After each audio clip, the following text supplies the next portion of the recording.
The Adventures of Sherlock Holmes by Sir Arthur Conan Doyle. Adventure 1. A Scandal in Bohemia. Sections 1 through 3. Section 1. To Sherlock Holmes, she is always the woman. I have seldom heard him mention her under any other name. In her eyes, she eclipses and predominates the whole of her sex. It was not that he felt any emotion akin to love for Irene Adler. All emotions, and that one particularly, were abhorrent to his cold, precise, but admirably balanced mind. He was, I take it, the most perfect reasoning and observing machine that the world has seen. But as a lover, he would have placed himself in a false position. He never spoke of the softer passions, save with a jibe and a sneer. They were admirable things for the observer, excellent for drawing the veil from men's motives and actions. But for the trained reasoner to admit such intrusions into his own delicate and finely adjusted temperament was to introduce a distracting factor which might throw a doubt on all his mental results. Grit in a sensitive instrument, or a crack in one of his own high-powered lenses, would not be more disturbing than a strong emotion in a nature such as his. And yet there was but one woman to him, and that woman was the late Irene Adler, of dubious and questionable memory. I have seen little of Holmes lately. My marriage had drifted us away from each other. My own complete happiness and the home-centered interests which rise up around the man who first finds himself master of his own establishment were sufficient to absorb all my attentions, while Holmes, who loathed every form of society with his whole Bohemian soul, remained in our lodgings in Baker Street. Buried among his old books and altering from week to week between cocaine and ambition, the drowsiness of the drug, and the fierce energy of his own keen nature, he was still, as ever, deeply attracted by the study of crime, and occupied his immense faculties and extraordinary powers of observation in following out these clues, and clearing up those mysteries which had been abandoned as hopeless by the official police. From time to time I heard some vague account of his doings, of his summons to Odessa in the case of the Trepoff murder, of his clearing up of the singular tragedy of the Atkinson brothers at Trincomalee, and finally of the mission which he had accomplished so delicately and successfully for the reigning family of Holland. Beyond these signs of his activity, however, which I merely shared with all the readers of the daily press, I knew little of my former friend and companion. One night, it was on the 20th of March, 1888, I was returning from a journey to a patient, for I had now returned to civil practice, when my way led me through Baker Street. As I passed the well-remembered door, which must always be associated in my mind with my wooing, and with the dark incidents of the Stoty in Scarlet, I was seized with a keen desire to see Holmes again, and to know how he was employing his extraordinary powers. His rooms were brilliantly lit, and even as I looked up I saw his tall, spare figure pass twice in a dark silhouette against the blind. He was pacing the room, swiftly, eagerly, with his head sunk upon his chest and his hands clasped behind him. To me, who knew his every mood and habit, his attitude and manner, told their own story. He was at work again. He had risen out of his drug-created dreams and was hot upon the scent of some new problem. I rang the bell and was shown up to the chamber, which had formerly been in part my own. His manner was not effusive. It seldom was. But he was glad, I think, to see me. With hardly a word spoken, but with a kindly eye, he waved me an armchair, threw across his case of cigars, and indicated a spirit case and a gasogene in the corner. Then he stood before the fire and looked me over in his singular, introspective fashion. "Wedlock suits you," he remarked. "I think, Watson, that you have put on 7.5 pounds since I saw you." "7!" I answered. "Indeed, I should have thought a little more, just a trifle more, I fancy, Watson. And in practice again, I observe. You did not tell me that you intended to go into harness." "Then how do you know?" "I see it. I deduce it. How do I know that you have been getting yourself very wet lately, and that you have a most clumsy and careless servant girl?" "My dear Holmes," said I, "this is too much. You would certainly have been burned had you lived a few centuries ago. It is true that I had a country walk on Thursday, and came home in a dreadful mess. But as I have changed my clothes, I can't imagine how you deduce it. As to Mary Jane, she is incorrigible, and my wife has given her notice. But there again I fail to see how you work it out." He chuckled to himself, and rubbed his long, nervous hands together. "It is simplicity itself," said he. "My eyes tell me that on the inside of your left shoe, just where the firelight strikes it, the leather is scourged by 6 almost parallel cuts. Obviously they have been caused by someone who has very carelessly scraped around the edges of the soles in order to remove crusted mud from it. Hence you see my double deduction, that you have been out in vile weather, and that you have a particularly malignant, boot-slitting specimen of the London Slave.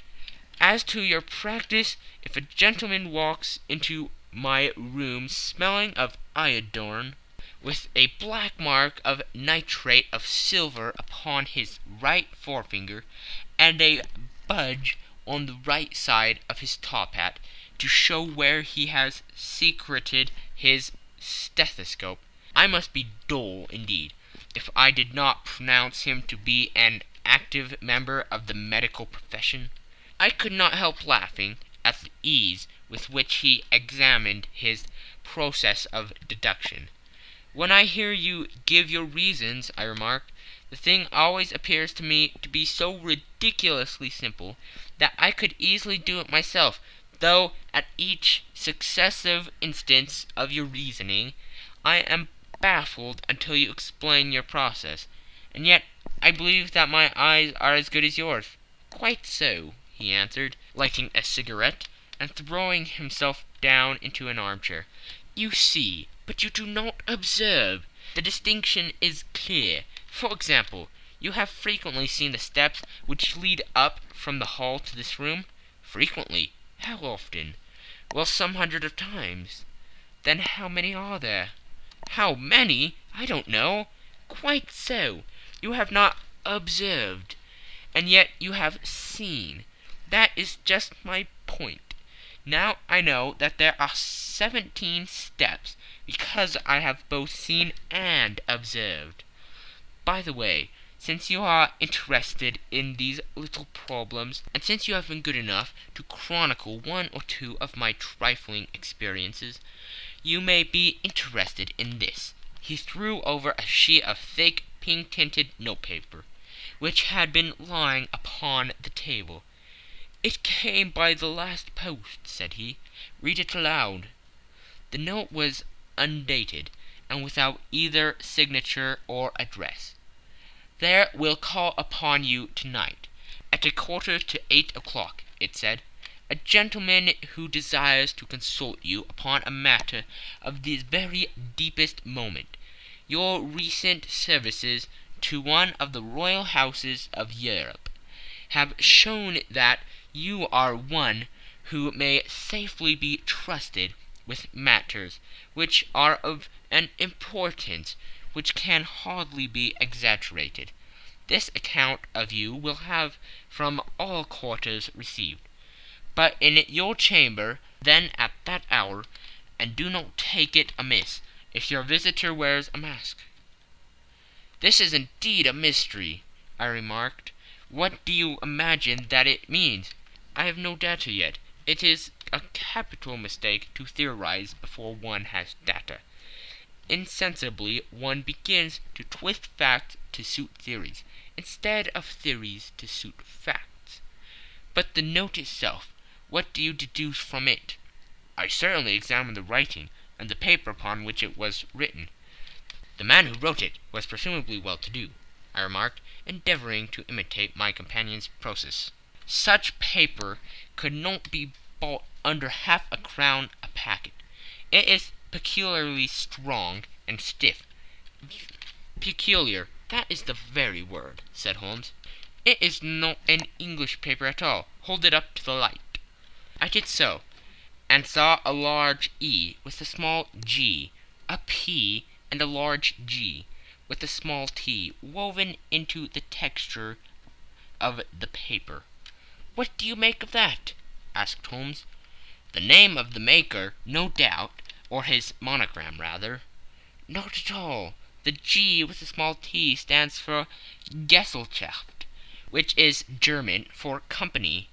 It is a customary contraction like our CO. P, of course, stands for paper. Now for the EG. Let us glance at our continual gazetteer."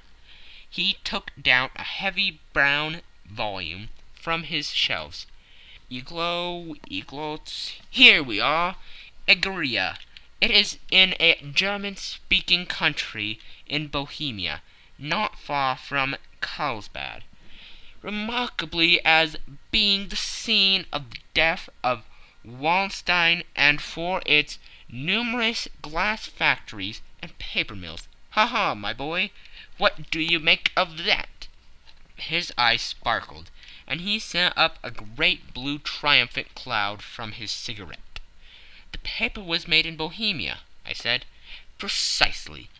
And the man who wrote the note is a German. Do you note the particular contraction of the sentence, 'This account of you we have from all quarters received'? A Frenchman or Russian could not have written that. It is the German who is so unconscious to his verbs. It only remains, therefore, to discover what is wanted by this German, who writes upon Bohemian paper and prefers wearing a mask to showing his face. And here he comes, if I am not mistaken, to resolve all our doubts." As he spoke, there was the sharp sound of horses' hoofs, and the grating wheels against the curb, followed by a sharp pull at the bell. Holmes whistled. "A pair by the sound," said he. "Yes," he continued, glancing out of the window, "a nice little Brogman, and a pair of beauties, 150 guineas apiece. There's money in this case, Watson, if there is nothing else. I think that I had better go, Holmes." "Not a bit, Doctor. Stay where you are. I am lost without my Boswell, and that promises to be interesting. It would be a pity to miss it.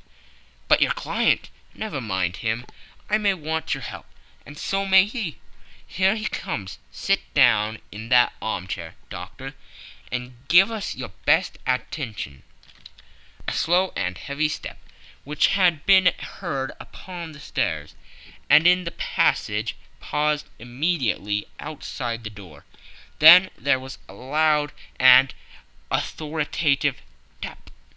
"Come in," said Holmes. A man entered who could hardly have been less than 6 feet 6 inches in height, with the chest and limbers of a Hercules. His dress was rich with a richness which would, in England, be looked upon as akin to bad taste. Heavy bands of astrakhan were slashed across the sleeves and fronts of his double-breasted coat, while the deep blue coat, which was thrown over his shoulders, was lined with flame-colored silk and secured at the neck with a brooch, which consisted of a single flaming beryl. Boots, which extended halfway up his calves, and which were trimmed at the tops with rich brown fur, completed the impression of barbaric opulence, which was suggested by the whole appearance. He carried a broad-brimmed hat in his hand, while he wore across the upper part of his face, extending down past the cheekbones, a black visored mask, which he had apparently adjusted that very moment, for his hand was still raised to it as he entered. From the lower part of the face he appeared to be a man of strong character, with a thick hanging lip, and a long, straight chin suggestive of resolution, pushed to the length of obstinacy. "You had my note?" he asked, with a deep, harsh voice, and a strongly marked German accent. "I told you that I would call." He looked from one to the other of us, as if uncertain which to address. "Pray take a seat," said Holmes. "This is my friend and colleague, Dr. Watson, who is occasionally good enough to help me in my cases. Whom have I the honor to address?" "You may address me as Count von Kramm, a Bohemian nobleman.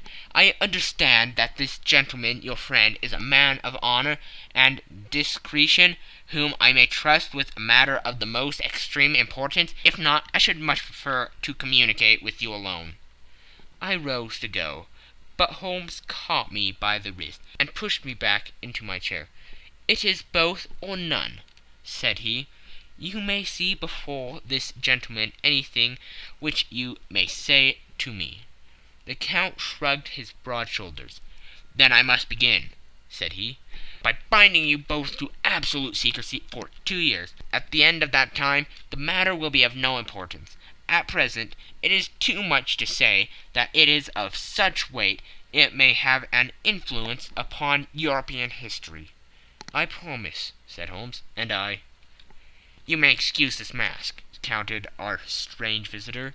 "The august person who employs me wishes his agent to be unknown to you, and I may confess at once that the title by which I have just called myself is not exactly my own." "I was aware of it," said Holmes dryly. "The circumstances are of great delicacy, and every precaution has to be taken to quench what might grow to be an immense scandal and seriously compromise one of the reigning families of Europe. To speak plainly, the matter implicates the great house of Austrian hereditary kings of Bohemia."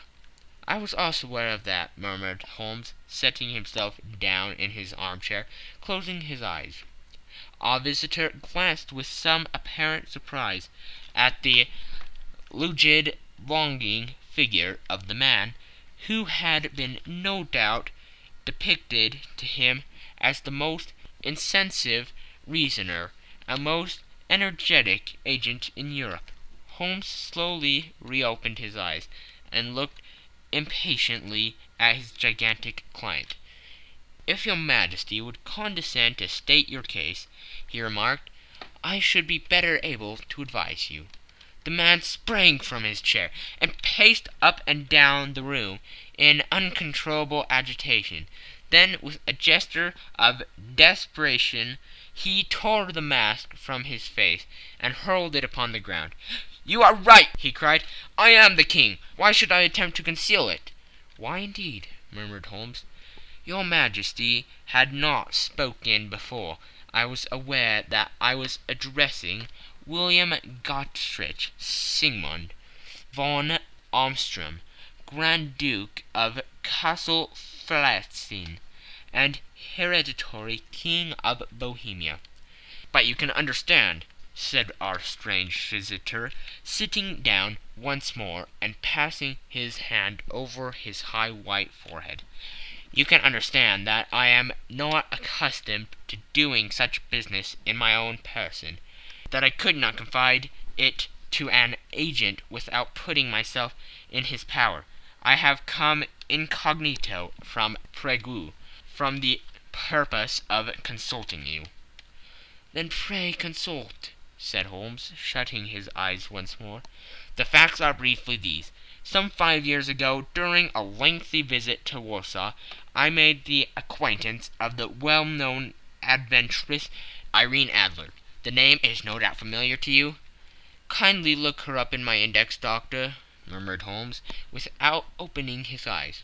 For many years he had adopted a system of docking all paragraphs concerning men and things, so that it was difficult to name a subject or a person on which he could not at once furnish information.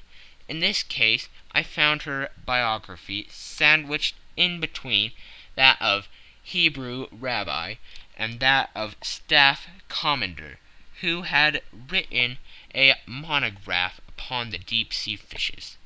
Let me see, said Holmes. Born in New Jersey in the year 1858. Contrito. Let Scala.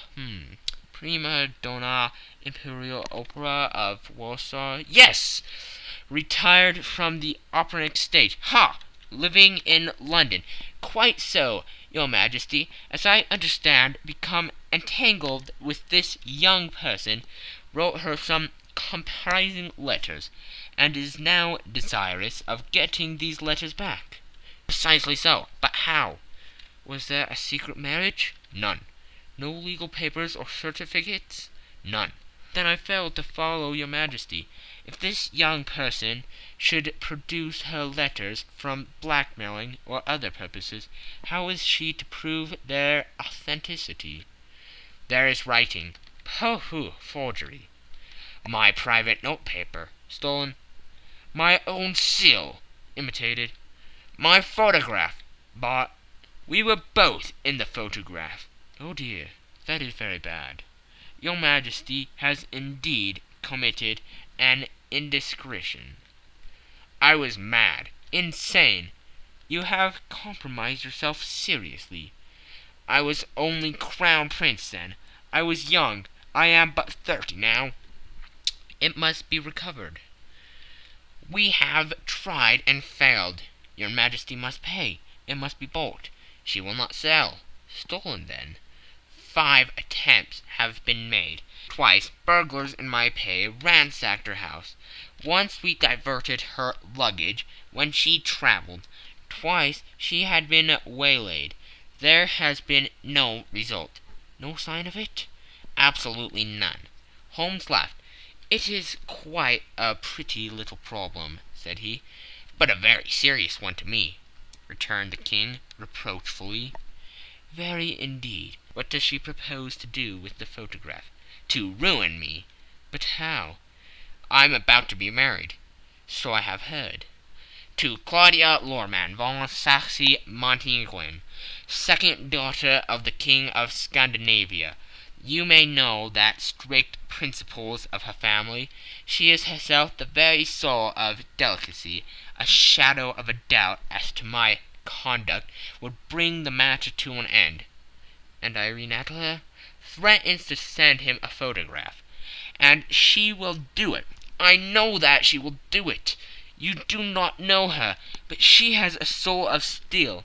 She has the face of the most beautiful of women, and the mind of the most resolute of men. Rather than I should marry another woman, there are no lengths to which she would not go. None. You are sure that she has not sent it yet? I am sure. And why?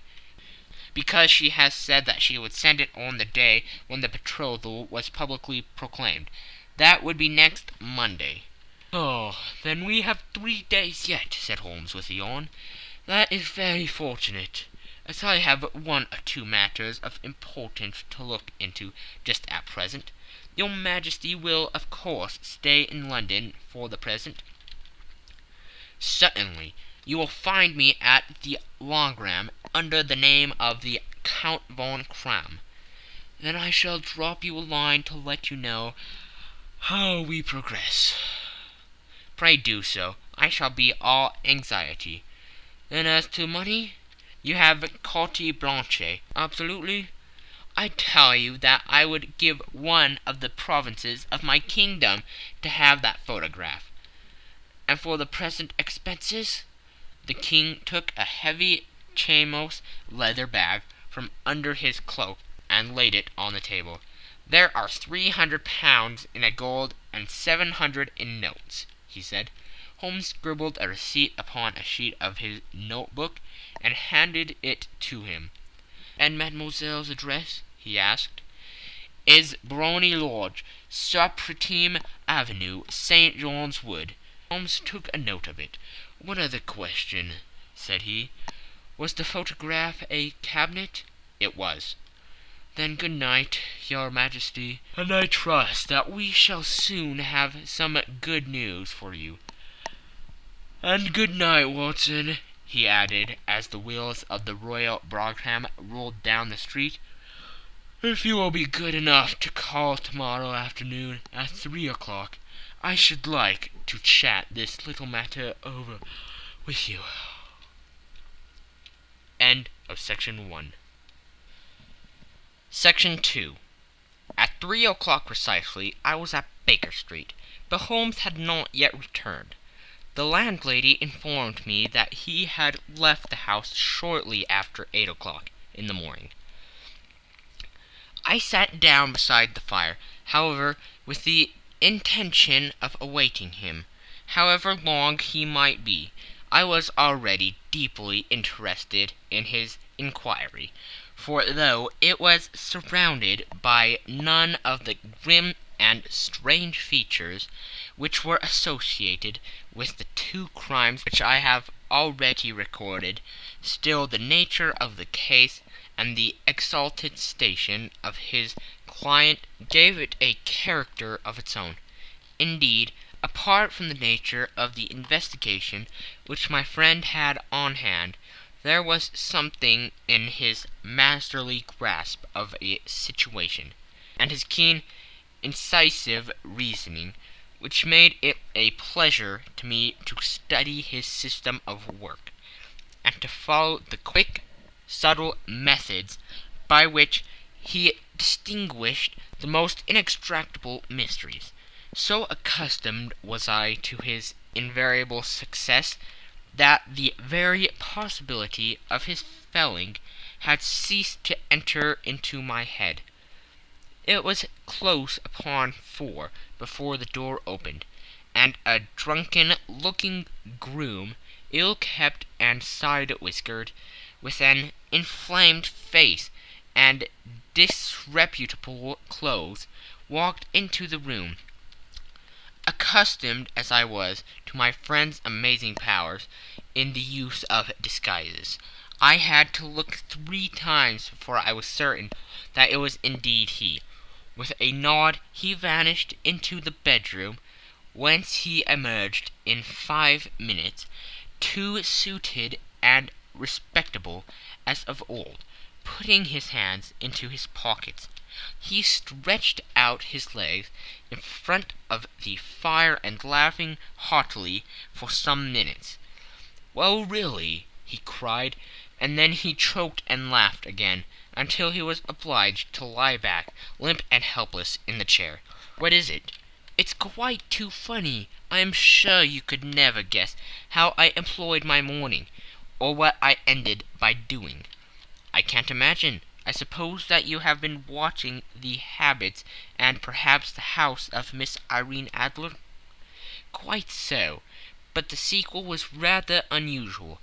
I will tell you, however. I left the house a little after 8 o'clock this morning, in the character of a groom, out of work.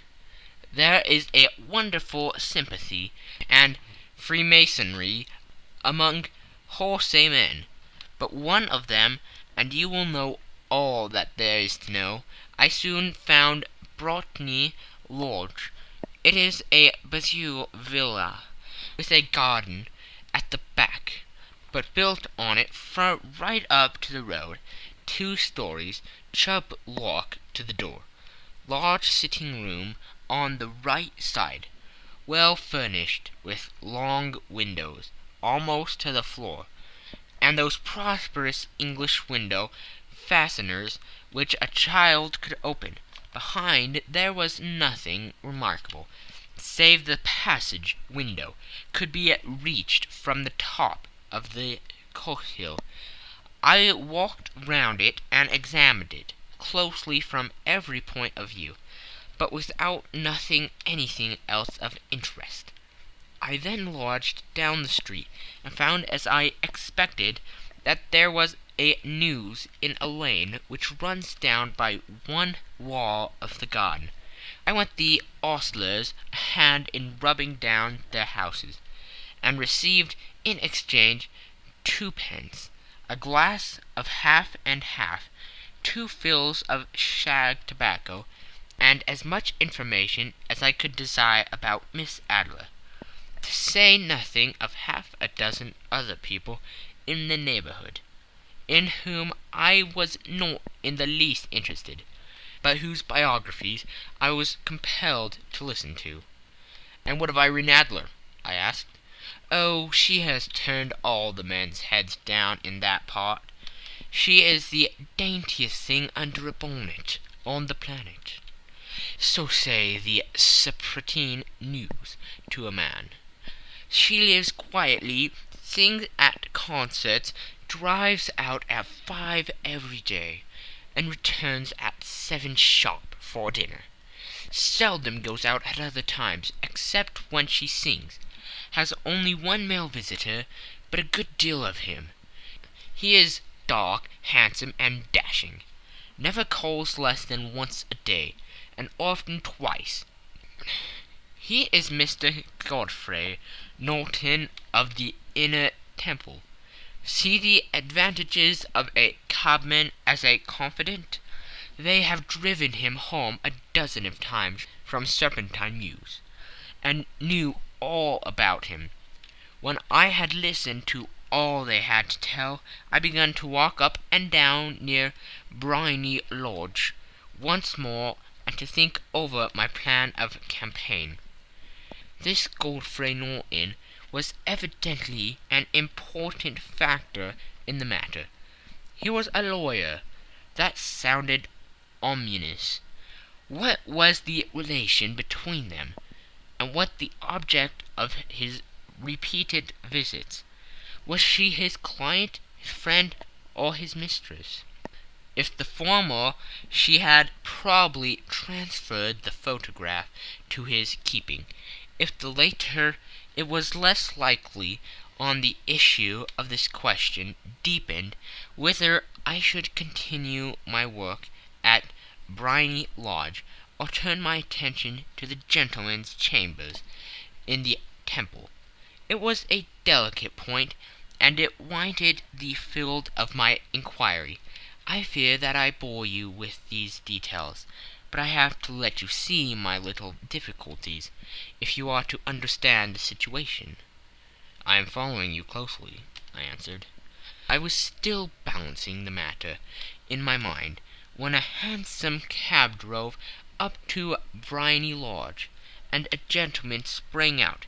He was a remarkably handsome man, dark, aquiline, and moustached, evidently the man of whom I have heard. He appeared to be in a great hurry, shouted to the cabman to wait, and brushed past the maid, who opened the door with the air of a man who was thoroughly at home. He was in the house about half an hour, and I could catch glimpses of him in the windows of the sitting-room, pacing up and down, talking excitedly and waving his arms. Of her I could see nothing. Presently he emerged, looking even more flurried than before. As he stepped up into the cab, he pulled a gold watch from his pocket and looked at it earnestly. "Drive like the devil!" he shouted. "First to Cross and Humphrey's in Regent Street, and then to the Church of St. Monica in Edgware Road. Half a guinea if you do it in 20 minutes." Away they went, and I was just wondering whether I should not do well to follow them, when up the lane came a neat little landau, the coachman with his coat only half buttoned, and his tie under his ear, while all the tags of his harness were sticking out of the buckles. It hadn't pulled up before she shot out of the hall door and into it. I only caught a glimpse of her at the moment, but she was a lovely woman, with a face that a man might die for. "The Church of St. Monica, John," she cried, "and half a sovereign if you reach it in 20 minutes." This was quite too good to lose, Watson. I was just balancing whether I should run for it, or whether I should perch behind her landau, when a cab came through the street. The driver looked twice at such a shabby fare, but I jumped in before he could object. "The Church of St. Monica," said I, "and half a sovereign if you reach it in 20 minutes." It was 25 minutes to 12, and of course it was clear enough what was in the wind. My cabby drove fast. I don't think I ever drove faster, but the others were there before us, the cab and the landau, with their steaming horses, were in front of the door. When I arrived, I paid the man and hurried into the church. There was not a soul there, save the two whom I had followed, and a surpliced clergyman, who seemed to be expostulating with them. They were all three standing in a knot in front of the altar. I longed up the side aisle like any other idler who has dropped into a church. Suddenly, to my surprise, the three at the altar faced round to me, and Godfrey Norton came running as hard as he could toward me. "Hank," he cried, "you'll do. Come, come." "What then?" I asked. "Come, man, come only 3 minutes, or it won't be legal." I was half dragged up to the altar, and before I knew where I was, I found myself mumbling responses which were whispered in my ear, and vouching for things of which I knew nothing, and generally assisting in the secure tying up of Irene Adler, spinster, to Godfrey Norton, bachelor.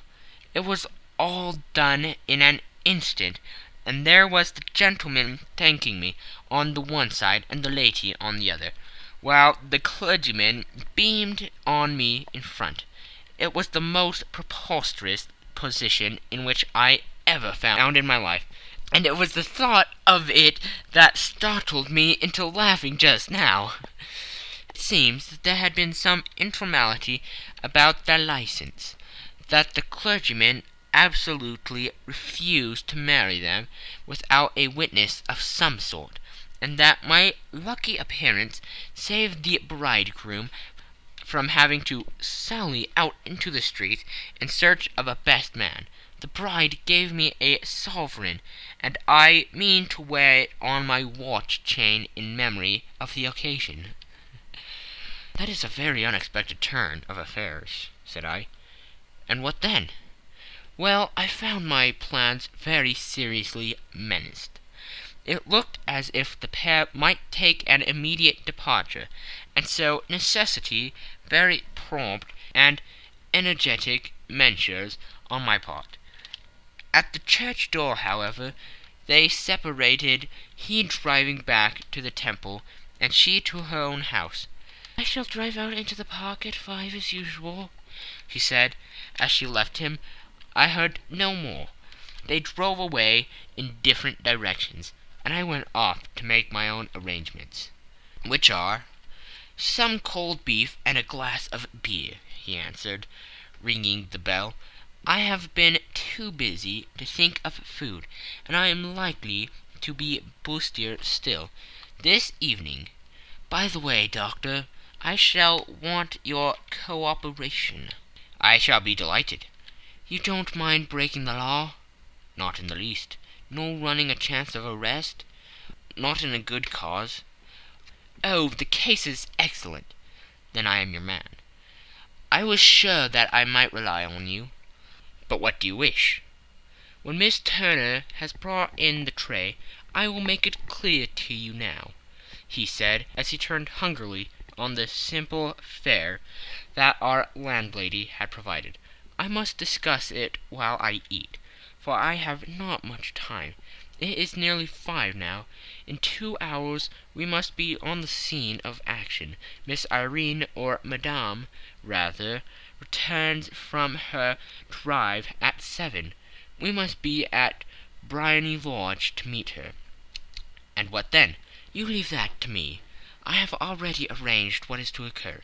There's only one point on which I must insist. You must not interfere, come what may. You understand?" "I'm to be neutral?" "To do nothing whatever. There will probably be some small unpleasantness. Do not join in it. It will end in my being conveyed into the house. 4 or 5 minutes afterwards the sitting-room window will be open. You are to station yourself close to that open window. Yes, you are to watch me, for I have been visible to you. Yes, when I raise my hand, so, you will throw into the room what I give you to throw, and will at the same time raise the cry of 'Fire!' You quite follow me?" "Entirely." "It is nothing more formidable," he said, taking a long cigar-shaped roll from his pocket. "It is an ordinary plumber's smoke rocket, fitted with a cap at either end, to make it self-lighting. Your task is confined to that. When you raise your cry of 'Fire!'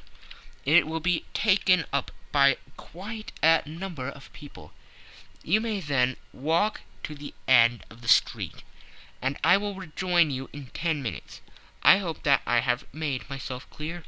I am to remain neutral, to get near the window, to watch you, and at your signal to throw this object, then to raise the cry of 'Fire!' and to wait you at the corner of the street." "Precisely." "Then you may entirely rely on me?" "That is excellent. I think, perhaps, it is almost time that I prepare for the new role I have to play."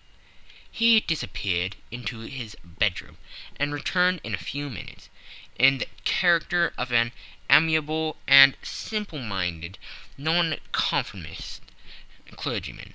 His broad black hat, his baggy trousers, his white tie, his sympathetic smile, and general look of peering and benevolent curiosity were such as Mr. John Hare alone could have equalled.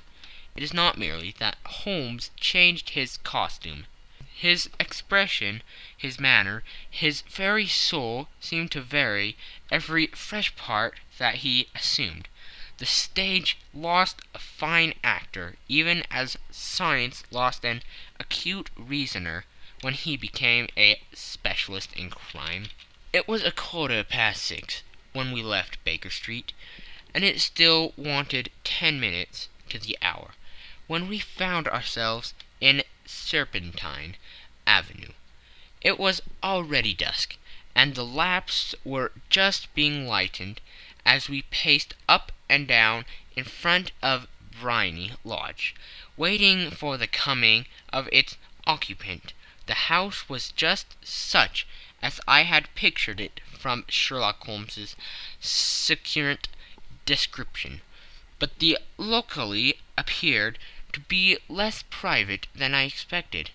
On the contrary, for a small street in a quiet neighborhood, it was remarkably animated. There was a group of shabbily dressed men smoking and laughing in a corner. A scissors grinder, with his wheel two guardsmen who were flirting with a nurse girl, and several well-dressed young men who were laughing up and down with cigars in their mouths. "You see," remarked Holmes, as we passed to and fro in front of the house, "this marriage rather simplifies matters. The photograph becomes a double-edged weapon now. The chances are that she would be as averse to its being seen by Mr. Godfrey Norton as our client is to coming to the eyes of his princess. Now the question is, where are we to find the photograph?" "Where indeed?" "It is most unlikely that she carries it about with her. It is cabinet size, too large for easy concealment about a woman's dress. She knows that the king is capable of having her waylaid and searched. 2 attempts of the sort have already been made. We may take it, then, that she does not carry it about with her." "Where, then?" "Her banker or her lawyer. There is that double possibility, but I am inclined to think neither. Women are naturally secretive, and they like to do their own secreting. Why should she have it over to anyone else? She could trust her own guardsmanship, but she could not tell what indirect or political influence might be brought to bear upon a businessman. Besides, remember that she had resolved to use it within a few days. It must be where she can lay her hands upon it. It must be in her own house." "But it has twice been burgled." "Pshaw! They did not know how to look."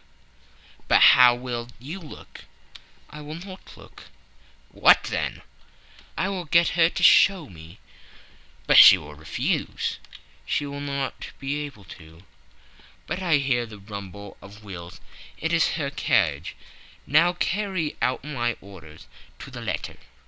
As he spoke, the gleam of the side-lights of a carriage came round the curve of the avenue. It was a smart little landau, which rattled up to the door of Brimy Lodge. As it pulled up, one of the loafing's men at that corner dashed forward to open the door, in the hope of earning a copper, but was elbowed away by another loafer, who had rushed up with the same intention. A fierce quarrel broke out, which was increased by the 2 guardsmen, who took sides with one of the longers, and by the scissors grinder, who was equally hot upon the other side. A blow was struck, and in an instant the lady, who had stepped from her carriage, was the centre of a little knot of flourished and struggling men, who struck savagely at each other with their fists and sticks.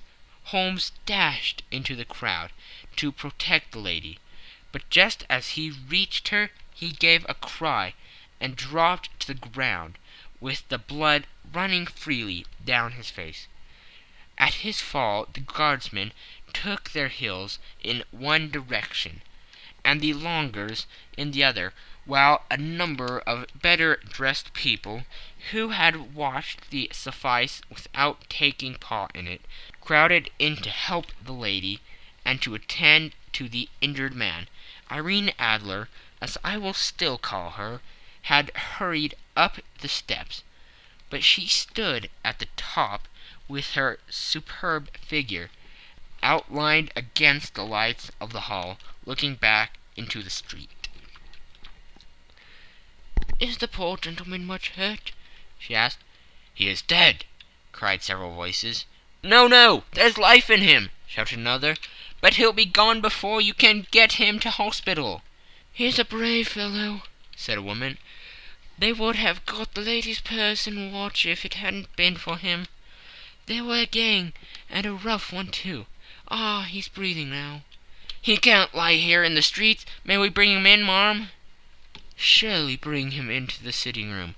There's a comfortable sofa. This way, please." Slowly and solemnly he was borne into the Brimary Lodge, and laid into the principal room, while I still observed the proceedings from my post by the window. The lamps had been lit, but the blinds had been drawn so that I could see Holmes as he lay upon the couch. I do not know whether he was seized with compunction at that moment for the part he was playing, but I know that I never felt more heartily ashamed of myself in my life than when I saw the beautiful creature against whom I was conspiring, or the grace and kindliness with which she waited upon the injured man. And yet it would be the blackest treachery to Holmes to draw back now from the part which he had entrusted to me. I hardened my heart, and took the smoke rocket from under my ulster. After all, I thought, we are not injuring her. We are but preventing her from injuring another. Holmes had sat up upon the couch, and I saw him mention like a man who's in need of air. A maid rushed across the threshold, opened the window. At the same instant I saw him raise his hand, and at the signal I tossed my rocket into the room, with a cry of "Fire!" The word was no sooner out of my mouth than the whole crowd of spectators, well dressed and ill, gentlemen, ulsters, and servant-maids, joined in the general shriek of "Fire!" Thick clouds of smoke curled through the room, and out those open windows. I caught a glimpse of rushing fingers, and a moment later the voice of Holmes from within, assuring them that it was a false alarm. Slipping through the shouting crowd, I made my way to the corner of the street, and in 10 minutes was rejoiced to find my friend's arm in mine, and to get away from the scene of uproar. He walked swiftly and in silence for some few minutes, until we had turned down on one of the quiet streets which led towards the Edgware Road. "You did it very nicely, Doctor," he remarked. "Nothing could have been better. It is all right." "You have the photograph?" "I know where it is." "And how did you find out?" "She showed me, as I told you she would." "I am still in the dark." "I do wish to make a mystery," said he, laughing. "The matter was perfectly simple. You are, of course, saw that everyone in the street was an accomplice. They were all engaged for the evening." "I guessed as much." "Then, when the row broke out, I had a little moist red paint in the palm of my hand. I rushed forward, fell down, clapped my hand to my face, and became a piteous spectacle. It is an old trick." "That also I could fathom." "Then they carried me in. She was bound to have me in. What else could she do?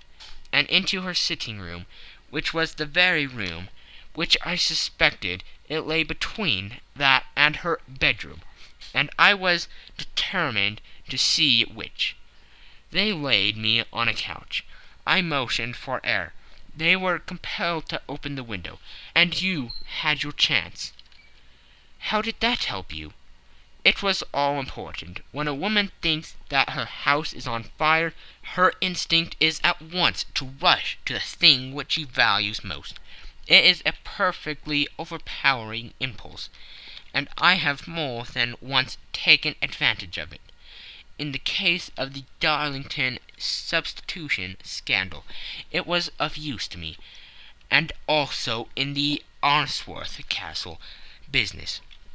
A married woman grabs at her baby, an unmarried one reaches for her jewelry box. Now it was clear to me that Our Lady of today had nothing in the house more precious to her than what we are in quest of. She would rush to secure it. The alarm of the fire was admirably done. The smoke and shouting were enough to shake nerves of steel. She responded beautifully. The photograph is in a recused behind a sliding panel just above the right bell pull. She was there in an instant, and I caught a glimpse of it as she half drew it out. When I cried out that it was a false alarm, she replaced it, glancing at the rocket, rushed from the room, and I have not seen her since. I rose, and making my excuses, escaped from the house. I hesitated whether to attempt to secure the photograph at once, but the coachman had come in, and as he was watching me narrowly, it seemed safer to wait. A little over precipitance may ruin all. "And now?" I asked. "Our quest is practically finished. I shall call with the king tomorrow, and with you, if you care to come with us. We will be showed into the sitting room to wait for the lady. But it is probable that when she comes, she may find neither us nor the photograph. It might be a satisfaction to His Majesty to regain it with his own hands." "And when will you call?" "At 8 in the morning. She will not be up, so that we shall have a clear field. Besides, we must be prompt, for this marriage may mean a complete change in her life and habits. I must wire to the king without delay." We had reached Baker Street, and had stopped at the door. He was searching his pockets for the key, when someone passing said, "Good night, Mr. Sherlock Holmes." There were several people on the pavement at the time, but the greeting appeared to come from a slim youth in an ulster who had hurried by. "I've heard that voice before," said Holmes, starting down the dimly lit street.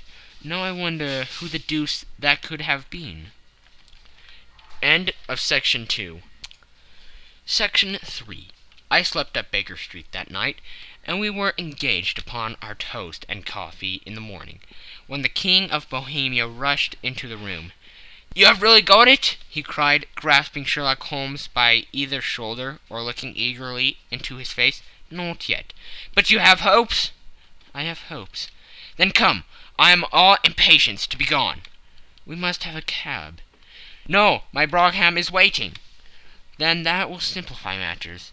We descended and started off at once more for Bombay Lodge. "Irene Adler is married," remarked Holmes. "Married? When?" "Yesterday." "But to whom?" "To an English lawyer named Norton."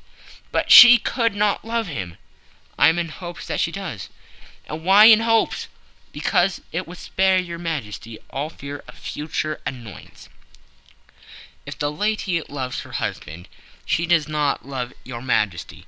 If she does not love your Majesty, then there is no reason why she should interfere with your Majesty's plan." "It is true, and yet, well, I wish she had been of my own station. What a queen she would have made." He relapsed into a mood silence, which was not broken until we drew up in Serpentine Avenue. The door of Brimary Lodge was open, and an elderly woman stood up the steps. She watched us with a sardonic eye as we stepped from the brougham. "Mr. Sherlock Holmes, I believe," said she. "I am Mr. Holmes," answered my companion, looking at her with a questioning and rather startled gaze. "Indeed, my mistress told me that you were likely to call. She left this morning with her husband by the 5:15 train from Charing Cross for the Continent." "What?" Sherlock Holmes staggered back with the chagrin and surprise. "Do you mean that she has left England?" "Never to return." "And the papers?" asked the king hoarsely. "All is lost." "We shall see." He pushed past the servant and rushed into the drawing-room, followed by the king and myself. The furniture was scattered about in every direction, with the dismantled shelves and open drawers, as if the lady had hurriedly ransacked them before her flight. Holmes rushed at the bell-pull, tore back a small sliding shutter, and plunging in his hand, pulled out a photograph and a letter. The photograph was of Irene Adler herself, in evening dress. The letter was superseded to Sherlock Holmes, Esq., to be left till called for. My friend tore it open, and we all three read it together. It was dated midnight of the preceding night, and ran in this way. My dear Mr. Sherlock Holmes, you really did it well. You took me in completely. Until after the alarm of fire I had not a suspicion. But then, when I found how I had betrayed myself, I began to think. I had been warned against you months ago. I had been told that if the king employed an agent, it would certainly be you, and your address had been given me. Yet, with all this, you made me reveal what you wanted to know. Even after I became suspicious, I found it to think evil of such a dear, kind old clergyman. But you know I have been trained as an actress myself. Male costume is nothing new to me. I often take advantage of the freedom which it gives. I sent John the coachman to watch you, ran upstairs, got into my walking clothes, as I call them, and came down just as you departed. Well, I followed you to your door, and so made sure that I was really an object of interest to the celebrated Mr. Sherlock Holmes. Then I rather imprudently wished you good night, and started for the Temple to see my husband. We thought the best resource was flight, when we pursued by so formidable an antagonist. So you will find the nest empty when you call tomorrow. As to the photograph, your client may rest in peace. I love and am loved by a better man than he. The king may do what he will without hindrance from one who he has cruelly wronged. I keep it only to safeguard myself, and to preserve a weapon which will always secure me from any steps which he might take in the future. I leave a photograph which he might care to possess, and I remain, dear Mr. Sherlock Holmes, very truly yours, Irene Norton, née Adler. "What a woman! Oh, what a woman!" cried the King of Bohemia, when we had all three read this epistle. "Did I not tell you how quick and resolute she was? Would she not have made an admirable queen? Is it not a pity that she was not on my level?" "From what I have seen of the lady, she seems indeed to be on a very different level to you, Majesty," said Holmes coldly. "I am sorry that I have not been able to bring your Majesty's business to a more successful conclusion." "On the contrary, my dear sir," cried the King, "nothing could be more successful. I know that her word is inviolate. The photograph is now as safe as if it were in the fire." "I am glad to hear your Majesty say so."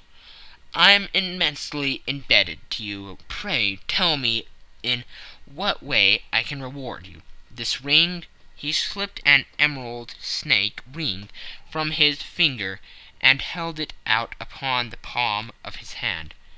"Your Majesty has something which I should value even more highly," said Holmes. "You have but to name it." "The photograph!" The King stared at him in amazement. "Irene's photograph!" he cried. "Certainly, if you wish it."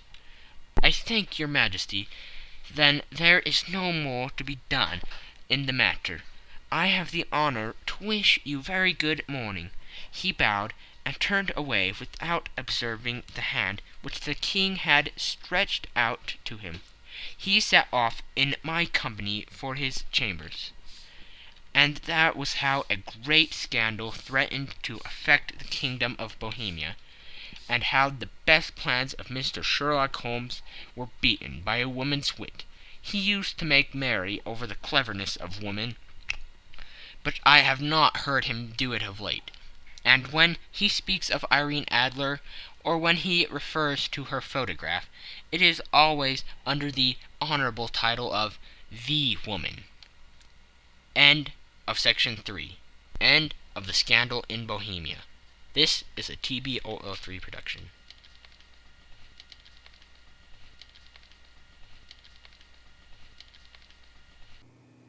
The Adventures of Sherlock Holmes by Sir Arthur Conan Doyle. Adventure number 2. The Red-Headed League. I had called upon my friend, Mr. Sherlock Holmes, one day in the autumn of last year, and found him in deep conversation with a very stout, florid-faced, elderly gentleman with fiery red hair. With an apology for my intrusion, I was about to withdraw when Holmes pulled me abruptly into the room and closed the door behind me. "You could not possibly have come at a better time, my dear Watson," he said cordially. "I was afraid that you were engaged." "So I am, very much so." "Then I can wait in the next room." "Not at all. This gentleman, Mr. Wilson, has been my partner and helper in many of my most successful cases, and I have no doubt that he will be of the utmost use to me in yours also."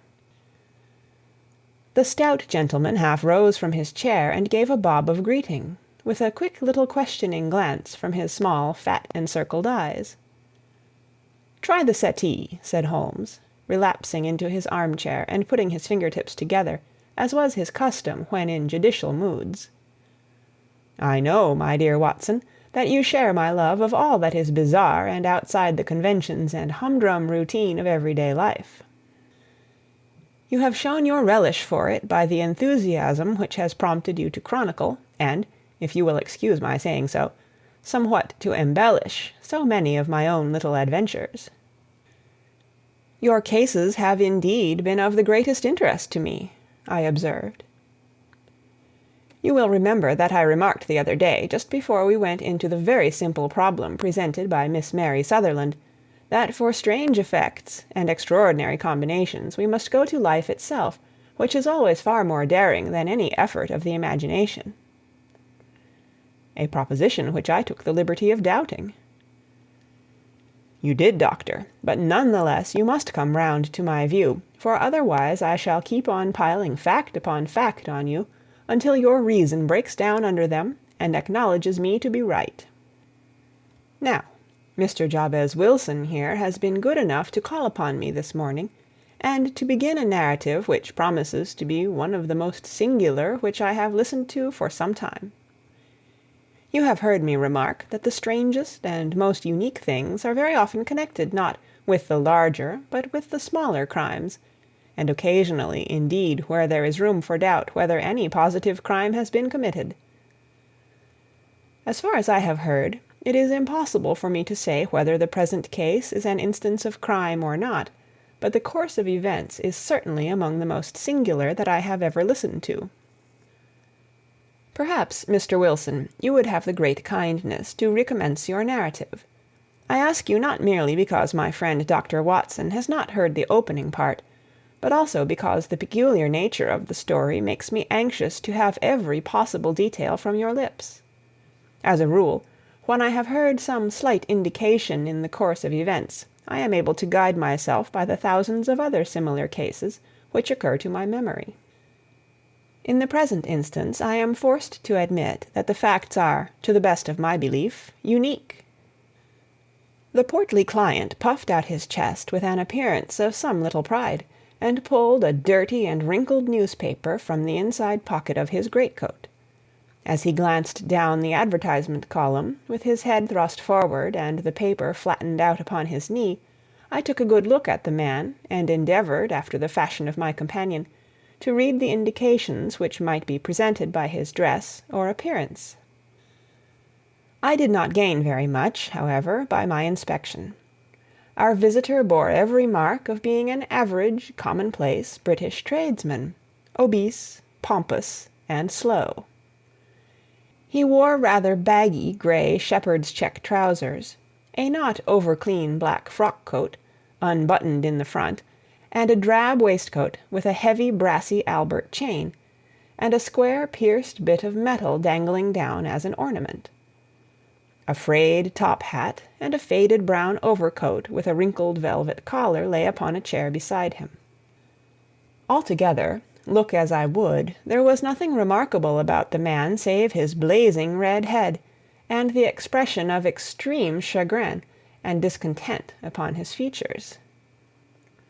Sherlock Holmes's quick eye took in my occupation, and he shook his head with a smile as he noticed my questioning glances. Beyond the obvious facts that he has at some time done manual labor, that he takes snuff, that he is a Freemason, that he has been in China, and that he has done a considerable amount of writing lately, I can deduce nothing else. Mr. Jabez Wilson started up in his chair, with his forefinger upon the paper, but his eyes upon my companion. "How, in the name of good fortune, did you know all that, Mr. Holmes?" he asked. "How did you know, for example, that I did manual labor? It's as true as gospel, for I began as a ship's carpenter." "Your hands, my dear sir. Your right hand is quite a size larger than your left. You have worked with it, and the muscles are more developed." "Well, the snuff, then, and the Freemasonry." "I won't insult your intelligence by telling you how I read that, especially as, rather against the strict rules of your order, you use an arc and compass breastpin." "Ah, of course, I forgot that. But the writing?" "What else can be indicated by that right cuff, so very shiny for 5 inches, and the left one with the smooth patch near the elbow where you rested upon the desk?" "Well, but China?" "The fish that you have tattooed immediately above your right wrist could only have been done in China. I have made a small study of tattoo marks, and have even contributed to the literature of the subject. That trick of staining the fish's scales of a delicate pink is quite peculiar to China. When, in addition, I see a Chinese coin hanging from your watch-chain, the matter becomes even more simple." Mr. Jabez Wilson laughed heavily. "Well, I never!" said he. "I thought at first that you had done something clever, but I see that there was nothing in it after all." "I begin to think, Watson," said Holmes, "that I make a mistake in explaining. Omne ignotum pro magnifico, you know, and my poor little reputation, such as it is, will suffer shipwreck if I am so candid. Can you not find the advertisement, Mr. Wilson?" "Yes, I have got it now," he answered, with his thick red finger planted halfway down the column. "Here it is. This is what began it all. You just read it for yourself, sir." I took the paper from him and read as follows: "To the Red-Headed League. On account of the bequest of the late Ezekiah Hopkins, of Lebanon, Pennsylvania, USA, there is now another vacancy open which entitles a member of the League to a salary of £4 a week for purely nominal services. All red-headed men who are sound in body and mind and above the age of 21 years are eligible. Apply in person on Monday at 11 o'clock to Duncan Ross, at the offices of the League, 7 Pope's Court, Fleet Street." "What on earth does this mean?" I ejaculated after I had twice read over the extraordinary announcement. Holmes chuckled and wriggled in his chair, as was his habit when in high spirits. "It is a little off the beaten track, isn't it?" said he. "And now, Mr. Wilson, off you go at scratch and tell us all about yourself, your household, and the effect which this advertisement had upon your fortunes. You will first make a note, Doctor, of the paper and the date." "It is the Morning Chronicle of April 27th, 1890, just 2 months ago." "Very good. Now, Mr. Wilson." "Well, it is just as I have been telling you, Mr. Sherlock Holmes," said Jabez Wilson, mopping his forehead. "I have a small pawnbroker's business at Coburg Square, near the city. It's not a very large affair, and of late years it has not done more than just give me a living. I used to be able to keep 2 assistants, but now I only keep 1, and I would have a job to pay him but that he is willing to come for half wages, so as to learn the business." "What is the name of this obliging youth?" asked Sherlock Holmes. "His name is Vincent Spaulding, and he's not such a youth either. It's hard to say his age. I should not wish a smarter assistant, Mr. Holmes, and I know very well that he could better himself and earn twice what I am able to give him. But, after all, if he is satisfied, why should I put ideas in his head?" "Why, indeed? You seem most fortunate in having an employee who comes under the full market price. It is not a common experience among employers in this age. I don't know that your assistant is not as remarkable as your advertisement." "Oh, he has his faults, too," said Mr. Wilson. "Never was such a fellow for photography, snapping away with a camera when he ought to be improving his mind, and then diving down into the cellar like a rabbit into its hole to develop his pictures. That is his main fault, but on the whole he's a good worker. There's no vice in him." "He is still with you, I presume?" "Yes, sir. He and a girl of 14 who does a bit of simple cooking and keeps the place clean. That's all I have in the house, for I am a widower, and never had any family. We live very quietly, sir, the three of us, and we keep a roof over our heads and pay our debts, if we do nothing more." The first thing that put us out was that advertisement. Spaulding, he came down into the office just this day 8 weeks, with this very paper in his hand, and he says, "I wish to the Lord, Mr. Wilson, that I was a red-headed man." "Why's that?" I asks. "Why," says he, "here's another vacancy on the League of the Red-Headed Men. It's worth quite a little fortune to any man who gets it, and I understand that there are more vacancies than there are men, so that the trustees are at their wits' end what to do with the money. If my hair would only change color, here's a nice little crib all ready for me to step into." "Why, what is it then?" I asked. You see, Mr. Holmes, I am a very stay-at-home man, and as my business came to me instead of my having to go to it, I was often 3 weeks on end without putting my foot over the doormat. In that way I didn't know much of what was going on outside, and I was always glad of a bit of news." "Have you never heard of the League of the Red-Headed Men?" he asked, with his eyes open. "Never." "Why, I wonder at that, for you are eligible yourself for one of the vacancies." "And what are they worth?" I asked. "Oh, merely a couple of hundred a year, but the work is slight, and it need not interfere very much with one's other occupations." Well, you can easily think that that made me prick up my ears, for the business has not been over good for some years, and an extra couple of hundred would have been very handy. "Tell me all about it," said I. "Well," said he, showing me the advertisement, "you can see for yourself that the League has a vacancy, and there is the address where you should apply for particulars. As far as I can make out, the League was founded by an American millionaire, Ezekiah Hopkins, who was very peculiar in his ways. He was himself red-headed, and he had a great sympathy for all red-headed men, so when he died it was found that he had left his enormous fortune in the hands of trustees, with instructions to apply the interest to the providing of easy berths to men whose hair is of that color. From all I hear, it is splendid pay and very little to do." "But," said I, "there would be millions of red-headed men who would apply." "Not so many as you might think," he answered. "You see, it is really confined to Londoners and to grown men. This American had started from London when he was young, and he wanted to do the old town a good turn. Then again, I have heard it is no use your applying if your hair is light red, or dark red, or anything but real bright, blazing, fiery red. Now, if you cared to apply, Mr. Wilson, you would just walk in, but perhaps it would hardly be worth your while to put yourself out of the way for the sake of a few £100. Now, it is a fact, gentlemen, as you may see for yourselves, that my hair is of a very full and rich tint, so that it seemed to me that if there was to be any competition in the matter, I stood as good a chance as any man that I had ever met. Vincent Spaulding seemed to know so much about it that I thought he might prove useful, so I just ordered him to put up the shutters for the day, and to come right away with me. He was very willing to have a holiday, so we shut the business up and started off for the address that was given us in the advertisement.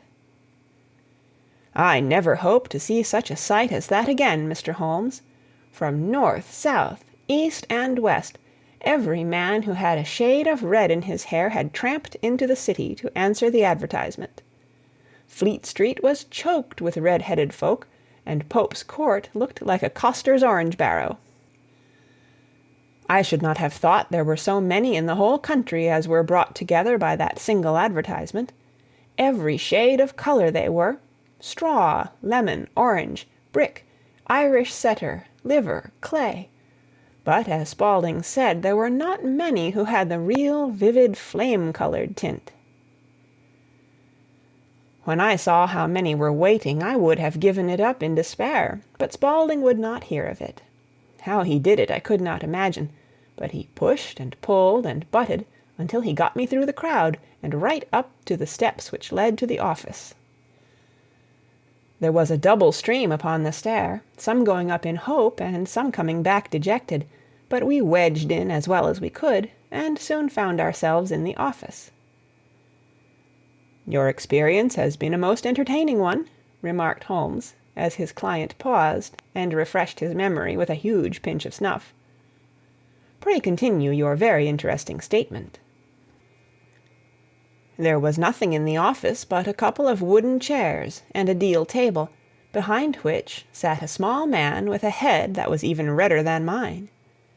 He said a few words to each candidate as he came up, and then he always managed to find some fault in them which would disqualify them.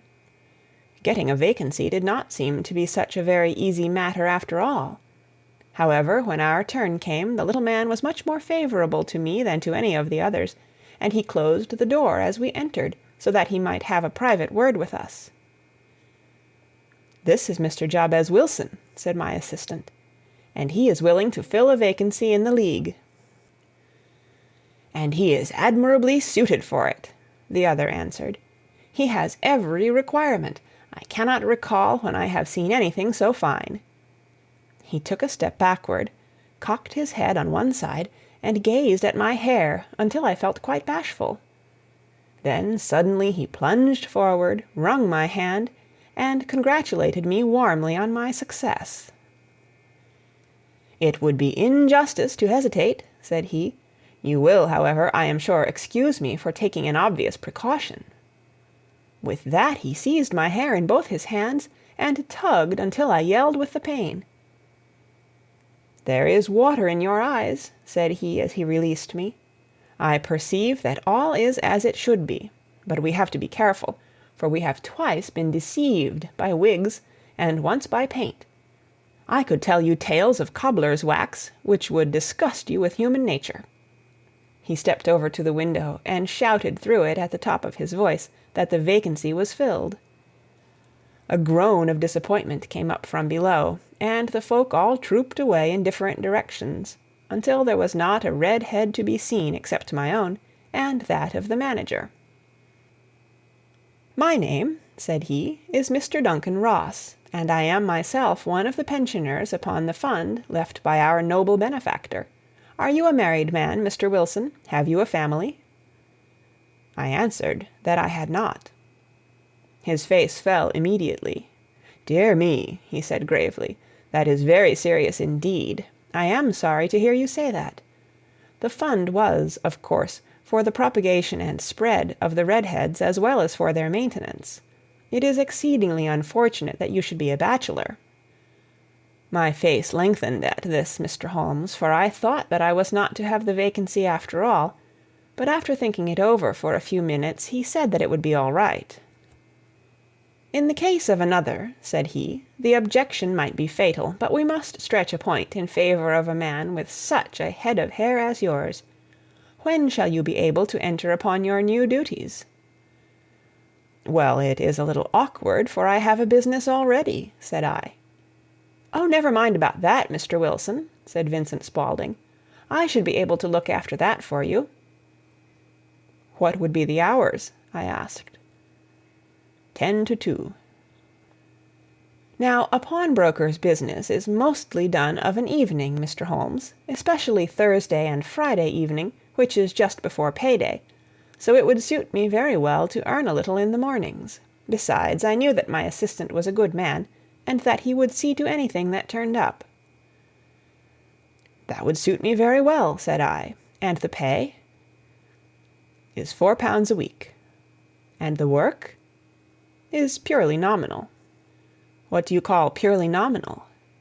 "Well, you have to be in the office, or at least in the building, the whole time. If you leave, you forfeit your whole position forever. The will is very clear upon that point. You don't comply with the conditions if you budge from the office during that time." "It's only 4 hours a day, and I should not think of leaving," said I. "No excuse will avail," said Mr. Duncan Ross. "Neither sickness, nor business, nor anything else. There you must stay, or you lose your billet." "And the work?" "Is to copy out the Encyclopaedia Britannica. There is the first volume of it in that press. You must find your own ink, pens, and blotting paper, but we provide this table and chair. Will you be ready tomorrow?" "Certainly," I answered. "Then good-bye, Mr. Jabez Wilson, and let me congratulate you once more on the important position which you have been fortunate enough to gain." He bowed me out of the room, and I went home with my assistant, hardly knowing what to say or do, I was so pleased at my own good fortune. Well, I thought over the matter all day, and by evening I was in low spirits again, for I had quite persuaded myself that the whole affair must be some great hoax or fraud, though what its object might be I could not imagine. It seemed altogether past belief that anyone could make such a will, or that they would pay such a sum for doing anything so simple as copying out the Encyclopaedia Britannica.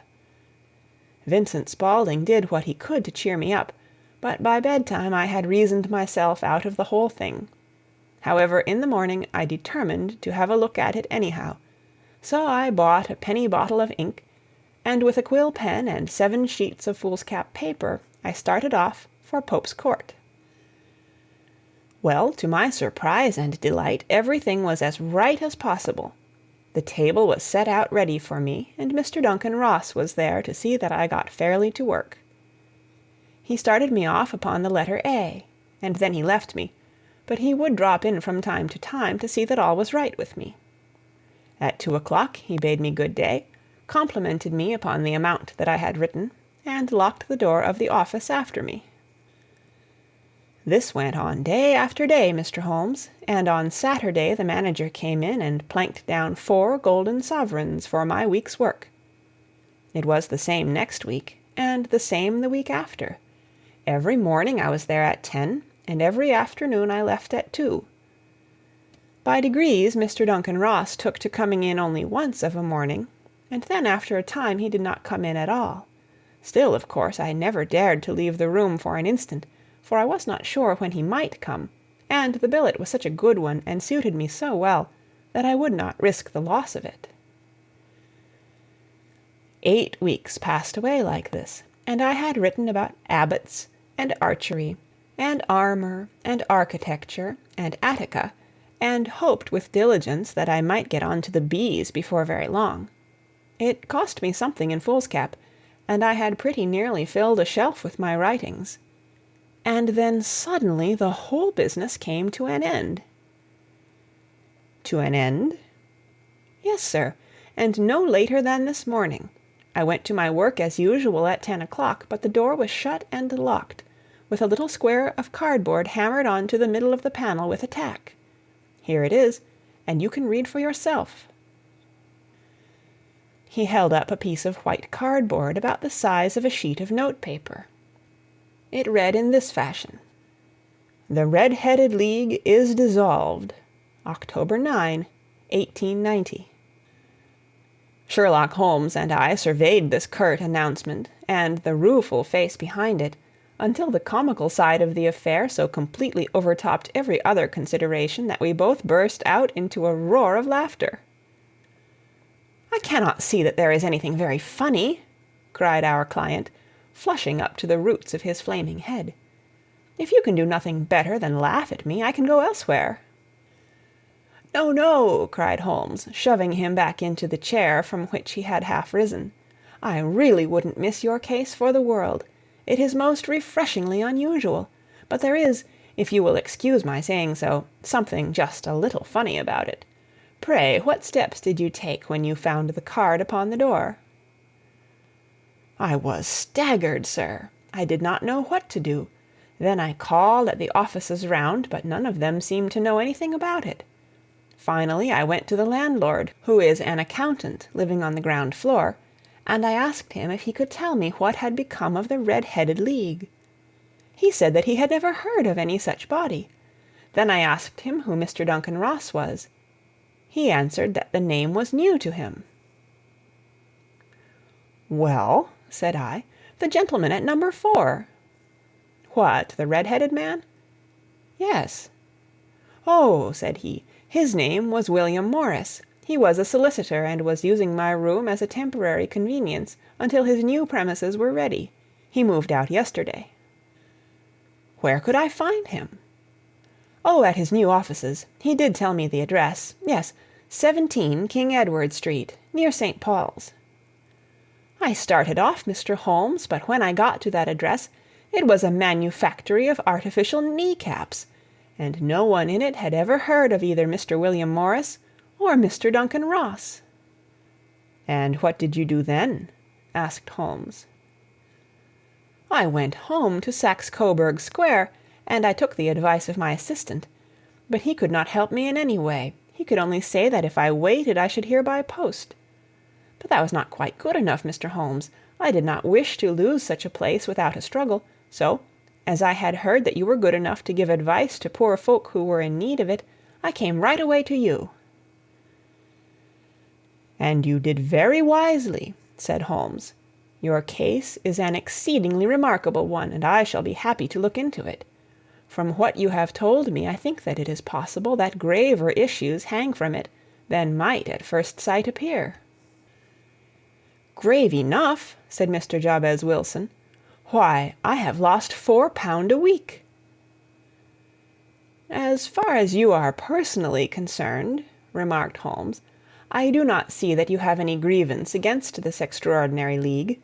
On the contrary, you are, as I understand, richer by some £30, to say nothing of the minute knowledge which you have gained on every subject which comes under the letter A. You have lost nothing by them." "No, sir, but I want to find out about them, and who they are, and what their object was in playing this prank, if it was a prank, upon me. It was a pretty expensive joke for them, for it cost them £32. "We shall endeavour to clear up these points for you. And first, one or two questions, Mr. Wilson.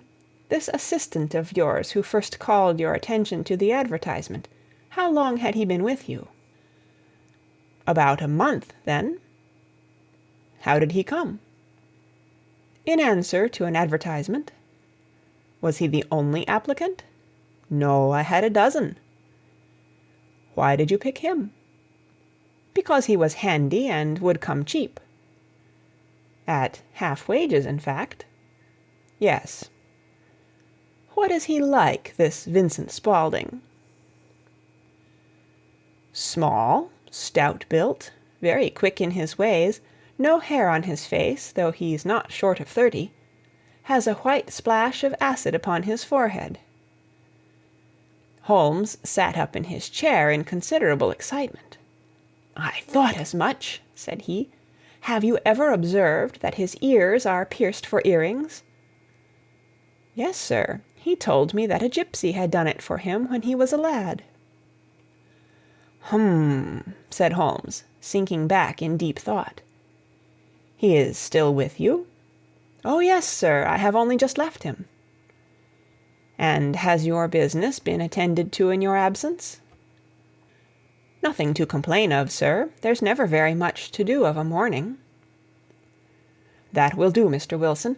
I shall be happy to give you an opinion upon the subject in the course of a day or two. To-day is Saturday, and I hope that by Monday we may come to a conclusion." "Well, Watson," said Holmes, when our visitor had left us, "what do you make of it all?" "I make nothing of it," I answered frankly. "It is a most mysterious business."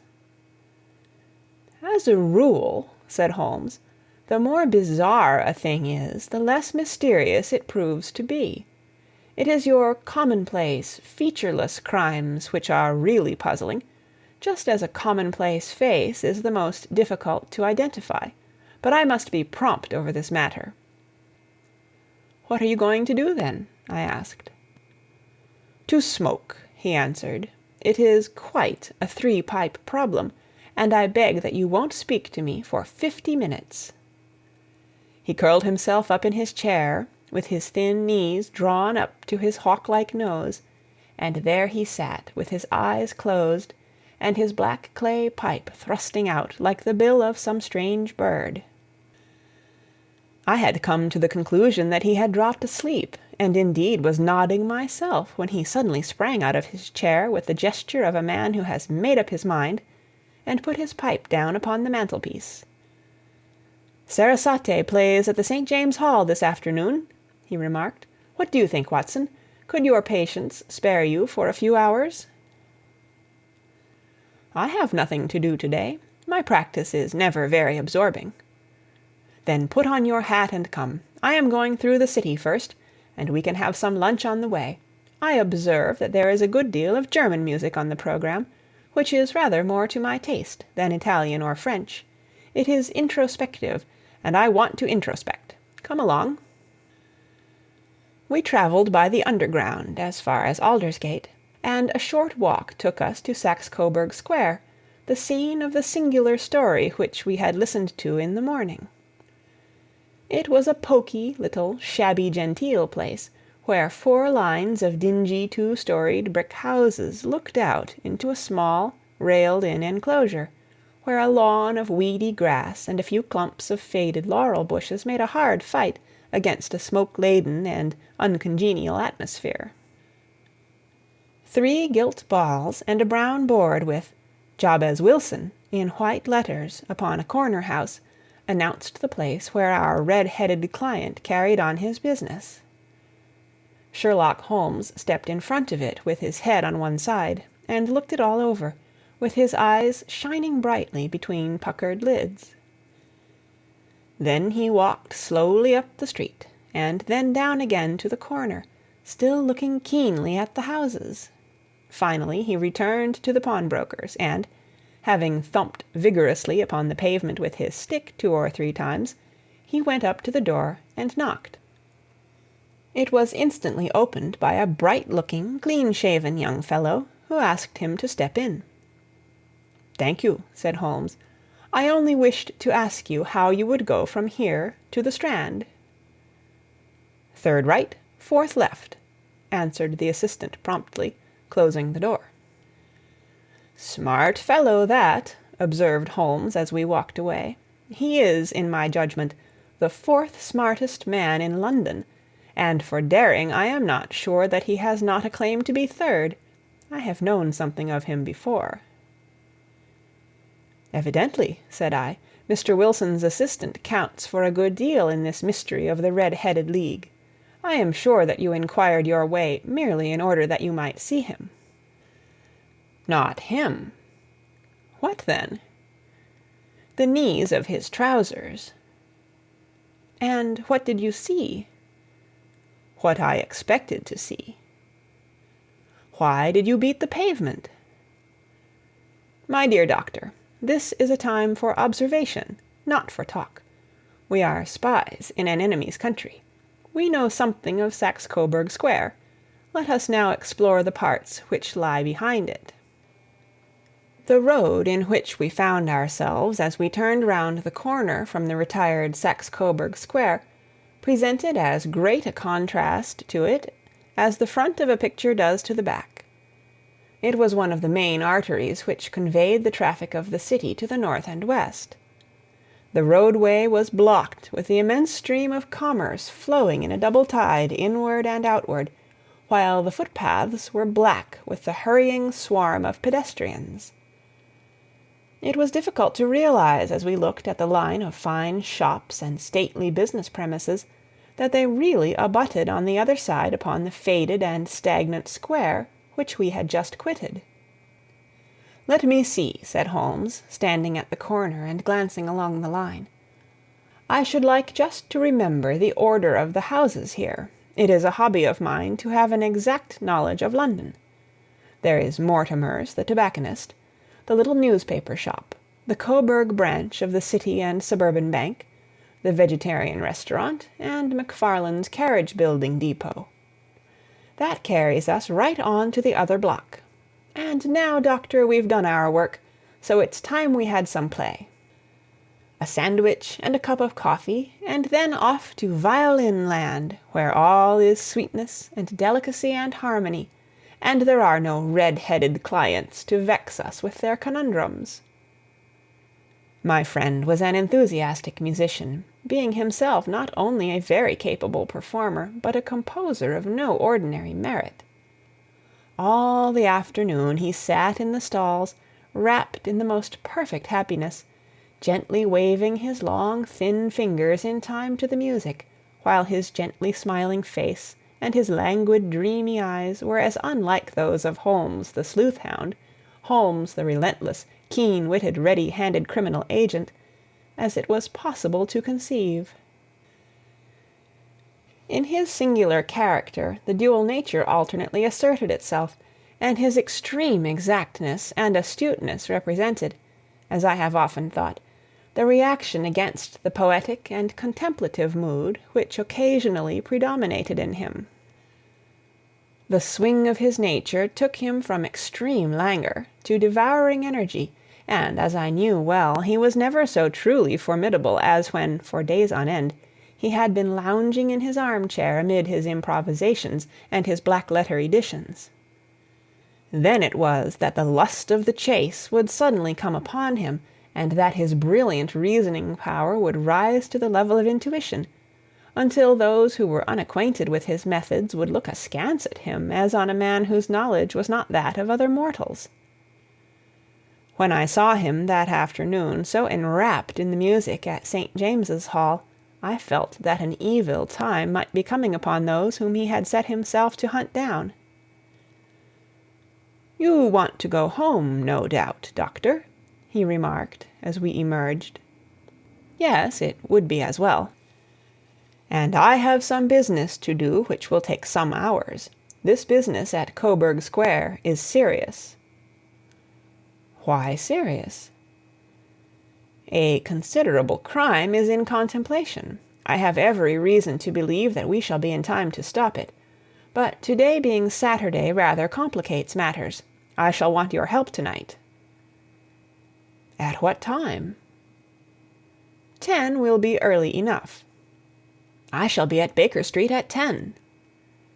"Very well. And I say, Doctor, there may be some little danger, so kindly put your army revolver in your pocket." He waved his hand, turned on his heel, and disappeared in an instant among the crowd. I trust that I am not more dense than my neighbors, but I was always oppressed with a sense of my own stupidity in my dealings with Sherlock Holmes. Here I had heard what he had heard, I had seen what he had seen, and yet from his words it was evident that he saw clearly not only what had happened, but what was about to happen, while to me the whole business was still confused and grotesque. As I drove home to my house in Kensington, I thought over it all, from the extraordinary story of the red-headed copier of the Encyclopedia, down to the visit at Saxe-Coburg Square, and the ominous words with which he had parted from me. What was this nocturnal expedition, and why should I go armed? Where were we going, and what were we to do? I had the hint from Holmes that this smooth-faced pawnbroker's assistant was a formidable man, a man who might play a deep game.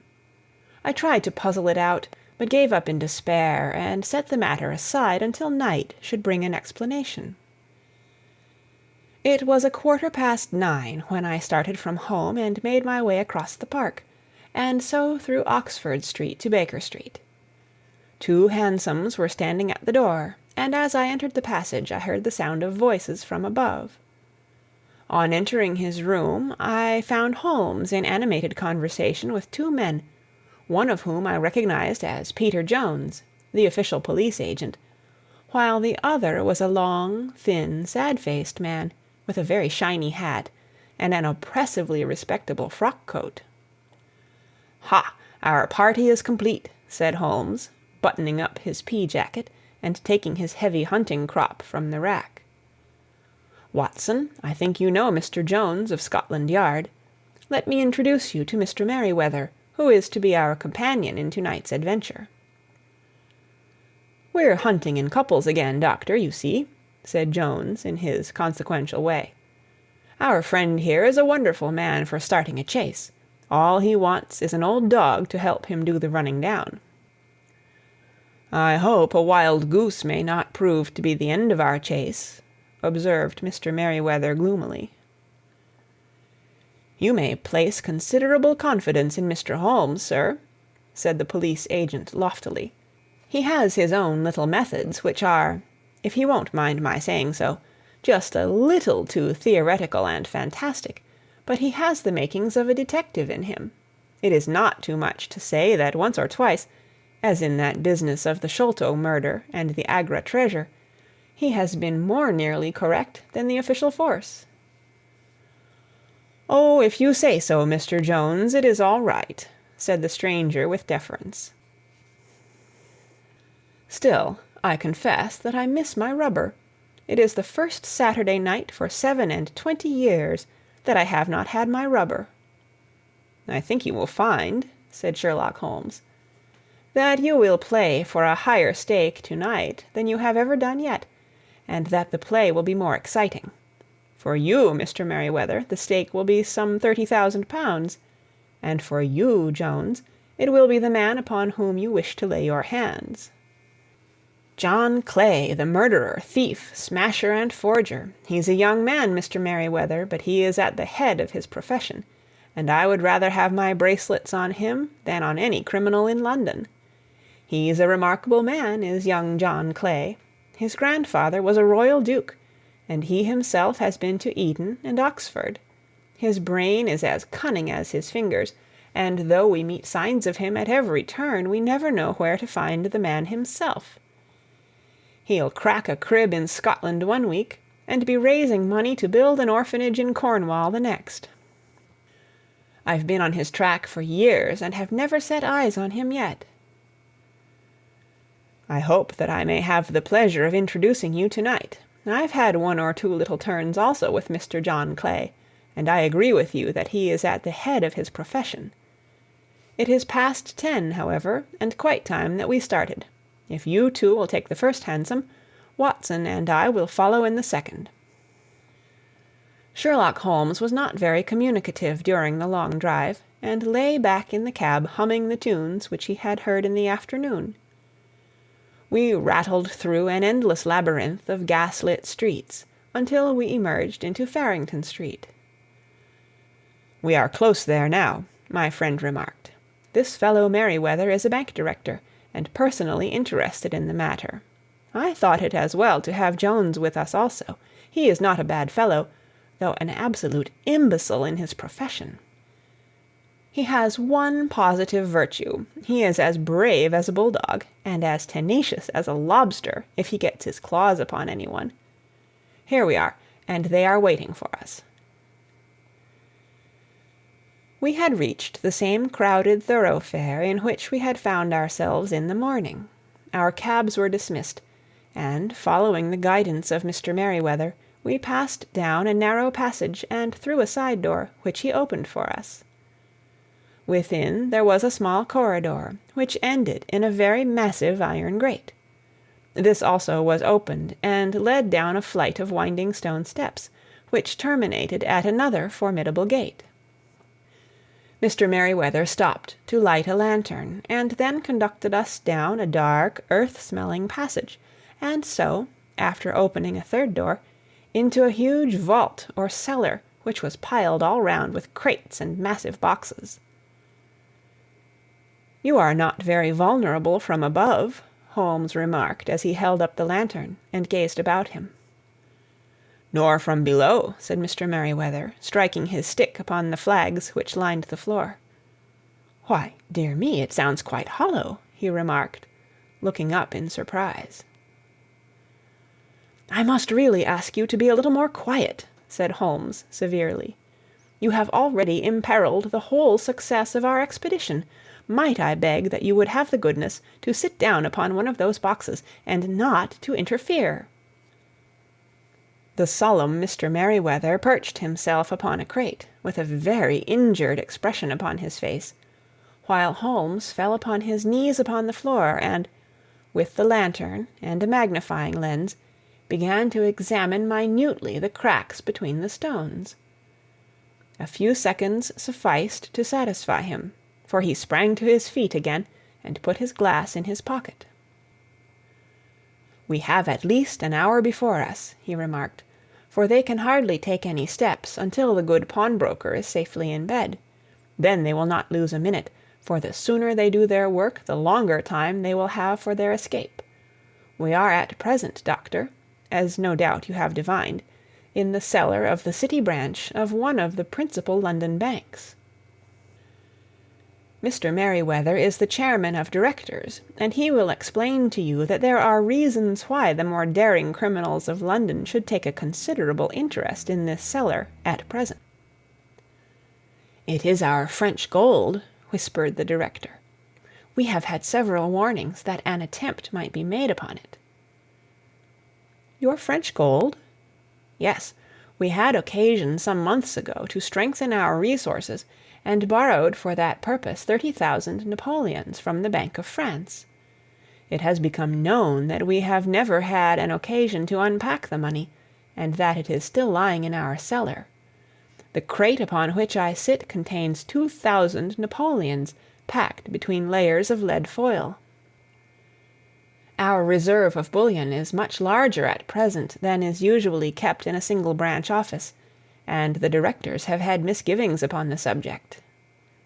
"Which were very well justified," observed Holmes. "And now it is time that we arranged our little plans. I expect that within an hour matters will come to a head. In the meantime, Mr. Merryweather, we must put the screen over that dark lantern." "And sit in the dark?" "I am afraid so. I had brought a pack of cards in my pocket, and I thought that, as we were a partie carrée, you might have your rubber after all. But I see that the enemy's preparations have gone so far that we cannot risk the presence of a light. And first of all we must choose our positions. These are daring men, and though we shall take them at a disadvantage, they may do us some harm unless we are careful. I shall stand behind this crate, and do you conceal yourselves behind those. Then, when I flash a light upon them, close in swiftly. If they fire, Watson, have no compunction about shooting them down." I placed my revolver, cocked, upon the top of the wooden case behind which I crouched. Holmes shot the slide across the front of his lantern, and left us in pitch darkness. Such an absolute darkness as I have never before experienced. The smell of hot metal remained to assure us that the light was still there, ready to flash out at a moment's notice. To me, with my nerves worked up to a pitch of expectancy, there was something depressing and subduing in the sudden gloom, and in the cold, dank air of the vault. "They have but one retreat," whispered Holmes. "That is back through the house into Saxe-Coburg Square. I hope that you have done what I asked you, Jones." "I have an inspector and 2 officers waiting at the front door." "Then we have stopped all the holes, and now we must be silent and wait." What a time it seemed! From comparing notes afterwards, it was but an hour and a quarter, yet it appeared to me that the night must have almost gone, and the dawn be breaking above us. My limbs were weary and stiff, for I feared to change my position, yet my nerves were worked up to the highest pitch of tension, and my hearing was so acute that I could not only hear the gentle breathing of my companions, but I could distinguish the deeper, heavier in-breath of the bulky Jones from the thin, sighing note of the bank director. From my position I could look over the case in the direction of the floor. Suddenly my eyes caught the glint of a light. At first it was but a lurid spark upon the stone pavement. Then it lengthened out until it became a yellow line, and then, without any warning or sound, a gash seemed to open, and a hand appeared, a white, almost womanly hand, which felt about in the center of the little area of light. For a minute or more the hand, with its writhing fingers, protruded out of the floor.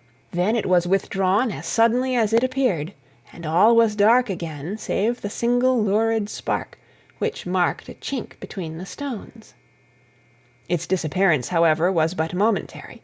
With a rending, tearing sound, one of the broad white stones turned over upon its side, and left a square gaping hole, through which streamed the light of a lantern. Over the edge there peeped a clean-cut, boyish face, which looked keenly about it, and then, with a hand on either side of the aperture, drew itself shoulder-high and waist-high, until one knee rested upon the edge. In another instant he stood at the side of the hole and was hauling after him a companion, lithe and small like himself, with a pale face and a shock of very red hair. "It's all clear," he whispered. "Have you the chisel and the bags? Great Scott! Jump, Archie, jump, and I'll swing for it." Sherlock Holmes had sprung out and seized the intruder by the collar. The other dived down the hole, and I heard the sound of rending cloth as Jones clutched at his skirts. The light flashed upon the barrel of a revolver, but Holmes's hunting crop came down on the man's wrist, and the pistol clinked upon the stone floor. "It's no use, John Clay," said Holmes blandly. "You have no chance at all." "So I see," the other answered, with the utmost coolness. "I fancy that my pal is all right, though I see you have got his coat-tails." "There are 3 men waiting for him at the door," said Holmes. "Oh, indeed, you seem to have done the thing very completely. I must compliment you." "And I you," Holmes answered. "Your red-headed idea was very new and effective." "You'll see your pal again presently," said Jones. "He's quicker at climbing down holes than I am. Just hold out while I fix the derbies." "I beg that you will not touch me with your filthy hands," remarked our prisoner as the handcuffs clattered upon his wrists. "You may not be aware that I have royal blood in my veins. Have the goodness also when you address me always to say 'sir' and 'please.'" "All right," said Jones with a stare and a snigger. "Well, would you please, sir, march upstairs, where we can get a cab to carry your highness to the police station?" "That is better," said John Clay serenely. He made a sweeping bow to the 3 of us and walked quietly off in the custody of the detective. "Really, Mr. Holmes," said Mr. Merryweather as we followed them from the cellar, "I do not know how the bank can thank you or repay you. There is no doubt that you have detected and defeated, in the most complete manner, one of the most determined attempts at bank robbery that have ever come within my experience." "I have had 1 or 2 little scores of my own to settle with Mr. John Clay," said Holmes. "I have been at some small expense over this matter, which I shall expect the bank to refund, but beyond that I am amply repaid by having had an experience which is in many ways unique, and by hearing the very remarkable narrative of the Red-Headed League. You see, Watson," he explained in the early hours of the morning as we sat over a glass of whiskey and soda in Baker Street, "it was perfectly obvious from the first that the only possible object of this rather fantastic business for the advertisement of the League and the copying of the encyclopedia must be to get this not over-bright pawnbroker out of the way for a number of hours every day. It was a curious way of managing it, but really it would be difficult to suggest a better. The method was no doubt suggested to Clay's ingenious mind by the color of his accomplice's hair. The £4 a week was a lure which must draw him, and what was it to them who were playing for thousands? They put in the advertisement, one rogue has the temporary office, the other rogue incites the man to apply for it, and together they managed to secure his absence every morning in the week. From the time that I heard of the assistant having come for half wages, it was obvious to me that he had some strong motive for securing the situation. But how could you guess what the motive was? Had there been a woman in the house, I should have suspected a mere vulgar intrigue. That, however, was out of the question. The man's business was a small one, and there was nothing in his house which could account for such elaborate preparations and such an expenditure as they were at. It must, then, be something out of the house. What could it be? I thought of the assistant's fondness for photography, and his trick of vanishing into the cellar. The cellar! There was the end of this tangled clue. Then I made inquiries as to this mysterious assistant, and found that I had to deal with one of the coolest and most daring criminals in London. He was doing something in the cellar, something which took many hours a day for months on end. What could it be, once more? I could think of nothing save that he was running a tunnel to some other building.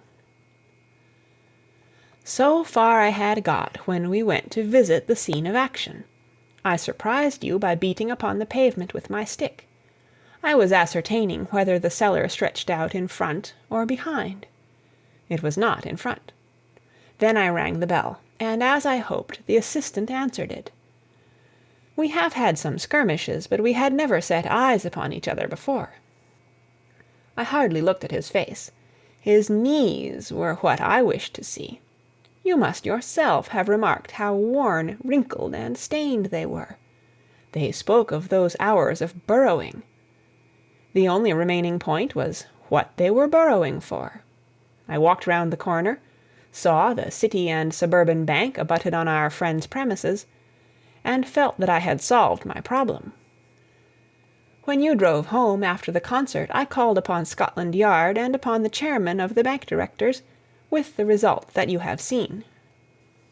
And how could you tell that they would make their attempt tonight? I asked. Well, when they closed their League offices, that was a sign that they cared no longer about Mr. Jabez Wilson's presence. In other words, that they had completed their tunnel. But it was essential that they should use it soon, as it might be discovered, or the bullion might be removed. Saturday would suit them better than any other day, as it would give them 2 days for their escape. For all these reasons I expected them to come tonight. You reasoned it out beautifully, I exclaimed in unfeigned admiration. It is so long a chain, and yet every link rings true. It saved me from ennui, he answered, yawning. Alas, I already feel it closing in upon me. My life is spent in one long effort to escape from the commonplaces of existence. These little problems help me to do so. And you are a benefactor of the race, said I. He shrugged his shoulders. Well, perhaps after all it is of some little use, he remarked. L'homme c'est rien, l'œuvre c'est tout, as Gustave Flaubert wrote to George Sand. End of Adventure Number 2. Read by Kara Schallenberg, www.kray.org, on September 24th, 2006, in Oceanside, California.